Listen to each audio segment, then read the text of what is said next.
徹底的にだ。悪は可能性から根絶やしにせねばならん。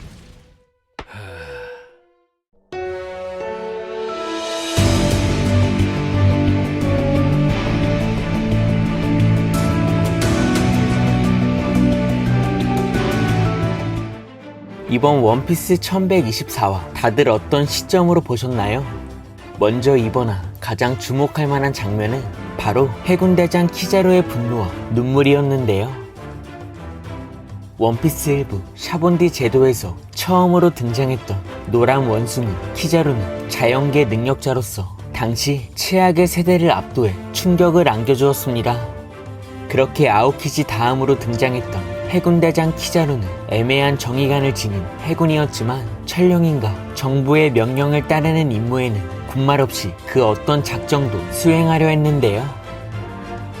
이처럼 아카이누는 철저한 정의관, 아오키지는 한껏 해이해진 정의, 그리고 키자루는 자신의 입지와 실적을 확실히 챙기는 스타일이기 때문에 사카즈키, 쿠잔의 중간 지점의 정의를 지니고 있다는 것을 알 수 있었습니다.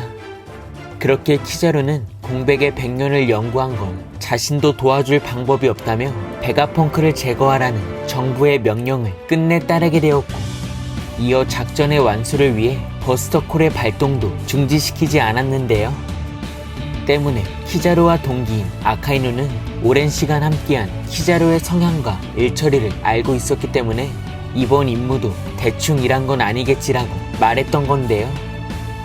반면 키자루는 평소라면 자신을 잘 알고 있는 아카이누의 말에 흔들리지 않았겠지만, 이어 베가펑크와 처음으로 마주한 시점부터, 그리고 자신의 제자 센토마루와 인연을 맺은 쿠마와 보니를 떠올리며 결국 키자루의 감정이 요동치게 되었습니다. 그렇게 키자루는 대장으로 승격한 이후에도 베가펑크의 요구에 따라 에그헤드 건설에 도움을 주었듯이 베가펑크와 키자루의 관계는 오랜 시간 뜻을 함께한 친구라는 것을 알 수 있었는데요. 이처럼 이번 에그헤드 사건은 키자루가 맡기엔 버거운 임무였지만, 현재 대장 아라마키는 스핑크스 섬에서 자칭 흰수염의 아들 칠무의 위블과 결전을 벌였고 본부로 연행하고 있는 상황이었습니다. 나아가 또 다른 대장 후지토라는 마찬가지로 칠무의 토벌을 위해 신세계 바다를 항해하고 있었듯이 3명의 대장 중 2명이나 다른 임무에 배정되었다는 것을 알 수 있었는데요. 때문에 베가펑크 그리고 센토마루와 관계가 있는 키자루여도 그동안 상부의 명령에 불복하지 않는 모습을 보여주었기 때문에 이번 임무를 거절할 수 없던 운명과 상황을 이해할 수 있었습니다. 이처럼 에그헤드 결전이 벌어지기 전까지 지금까지 보여준 키자루의 성격은 다소 느슨한 스타일로 볼 수 있었지만, 때로는 카리스마를 겸비한 냉혹한 면모도 보여주었는데요. 하지만 그런 키자루여도 자신의 제자와 절친을 제거해야 하는 임무를 맡게 되자 점차 감정의 선이 조금씩 무너지게 되는 모습을 독자들에게 보여주었습니다. 나아가 이번 임무에는 오로성 세턴도 참전했기 때문에 이전보다 무르게 행동할 수 없어 결국 세턴과 함께한 전장에서 자신의 절친 베가펑크를 찌르게 되었는데요. 이처럼 이번 임무를 수행하며 키자루의 갈등이 차례로 공개된 만큼 결국 키자루는 원수 아카이누의 말에 그동안 억누른 감정과 울분이 폭발하게 되며 처음으로 감정과 이성이 무너진 모습을 보여주었습니다. 한편 그동안 보여준 아카이누의 성정으로는 대장 후지토라와 오르성 등 자신의 강인한 면모와 성격을 굽히지 않은 채 키자루의 말에 반문했겠지만, 아카이누는 키자루의 동기였기 때문에 키자루가 지금처럼 이성의 끈이 끊어진 것도, 그리고 자신의 감정을 진솔하게 표현한 것도 아마 처음이었기 때문에 아카이누 또한 키자루에게 미안하다며 빠른 사과의 뜻을 전달했습니다. 이처럼 아카이누가 바로 사과를 전한 이유는 이례적인 만큼 바로 동기 키자루를 형제로 생각해서였는데요.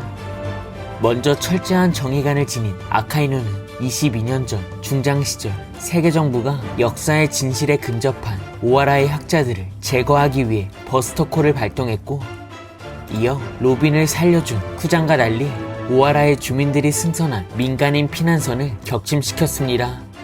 이처럼 쿠자는 로빈을 살려주긴 했지만 당시에도 세계, 즉 정의를 지키기 위해서는 악을 처벌해야 한다는 정의관을 지니고 있었지만 아카이누가 그 선을 완전히 넘게 되자 사우루에게 저만큼 과하게 나갈 생각은 없었다며 극단적인 정의는 때로는 사람을 광기로 몰아세운다는 생각을 갖게 되었습니다. 그렇게 시간이 흘러 대장으로 승격한 아오키지와 아카이누. 아오키지는 정상 결전에서 다시 한번 폭주한 사카즈키의 정의를 목격하며 결국 원수의 자리를 두고 결전을 벌이게 되었는데요. 이처럼 아카이누에게 패배한 아오키지는 해군을 탈퇴하며 현재 자신의 정의를 관철하기 위해 사왕 검은수염 해적단의 간부로서 영웅 거프를 상대했습니다. 이처럼 원피스 일부 당시 원수 센고쿠는 차기 원수로 아오키지를 추천했지만 정부의 상층부는 철저한 정의관을 지닌 아카이누를 추천했었는데요. 그렇게 정부의 상층부가 아카이누를 추천했던 이유를 예측해보면 먼저 오하라의 사건을 거치며 아카이누가 대장으로 승격하기 전까지 아카이누는 철저한 정의관으로서 임무를 맡게 되며 키자루, 아오키지와 달리 상층부가 만족할 수 있는 성과를 보여줄 수 있는 해병일 수 있었기 때문에 아카이누를 다른 대장들보다 더 높게 평가할 수 있었을 겁니다. 하지만 성과보다 더욱 높게 평가할 수 있는 건 바로 아카이누가 수백 년 전 세계 정부가 만들어 놓은 시스템 안에서 움직일 수 있는 해병이었다는 건데요. 먼저 이번화 아카이누가 키자루와 대화를 시도할 수 있게 되자 오로성 세턴의 안부와 마더 플레임을 만들 수 있는 파워 플랜트의 안전을 먼저 묻게 되었습니다. 이처럼 이전 원수 센고쿠와 D의 일족이며 해군의 영웅 거프도 갓벨리 사건은 물론 그동안의 정부가 벌인 악행을 알고 있었지만 결국 정부가 만들어 놓은 시스템 안에서 살아가게 되었고, 센고쿠는 흰수염이 앞으로 일어날 거대한 전쟁과 원피스를 언급하자 무언가를 알고 있는 듯한 반응을 보여주었습니다. 나아가 아카이누 또한 베가펑크가 고대 병기와 공백의 100년, 그리고 조이보이를 언급하자 전부 짓거리고 있다며 발끈하는 모습을 보여주었는데요.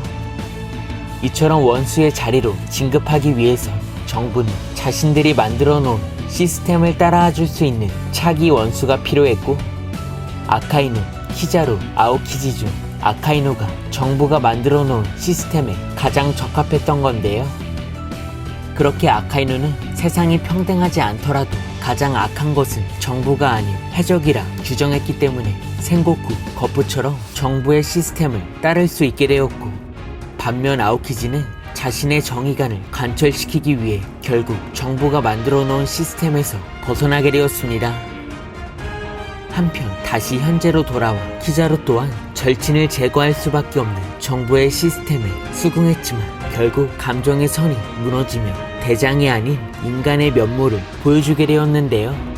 이처럼 키자루는 당장 아오키지처럼 해군을 탈퇴하지 않을 가능성이 높지만 이번 임무로 인해 회의감이 생길 수 있어 당분간은 주요 임무에 배제시켜 달라는 요구를 제안하거나 원수 아카이누가 동기 키자루에게 휴식을 제안할 것 같습니다. 그렇게 키자루가 해군을 탈퇴한다면 정부의 반기를 든 혁명군에 가입할 수 있는 가능성이 더욱 높아질 수 있겠지만, 키자루마저 탈퇴하게 된다면 해군 측 전력은 상당히 감소하기 때문에 최후의 전쟁을 위한 밸런스가 유지될 수밖에 없을 것 같은데요. 하지만 후지토라가 철룡인을 신이라 인정하지 않았듯 이번 에그에 대해서 세턴의 악행과 진짜 모습을 바라본 키자루이기 때문에 키자루 또한 정부의 시스템에서 벗어나게 된다면 그때는 후지토라의 가치관에 힘을 실어주게 되면 해군의 권력과 세력이 양분될 수 있을 것 같습니다. 이처럼 이무의 정부는 앞으로 마더플레인과 고대 병기를 통해 세계를 파괴시키며 해수면을 상승시킬 수 있기에 이어 아카이누와 아라마키는 그런 정부의 시스템을 따를 수 있겠지만, 반면 키자루와 후지토라는 정부의 시스템에 도전하며 언젠가 릴리스가 있는 밀짚모자 일당을 도와줄 수 있는 해군의 전력으로 나타날 수 있을 것 같은데요.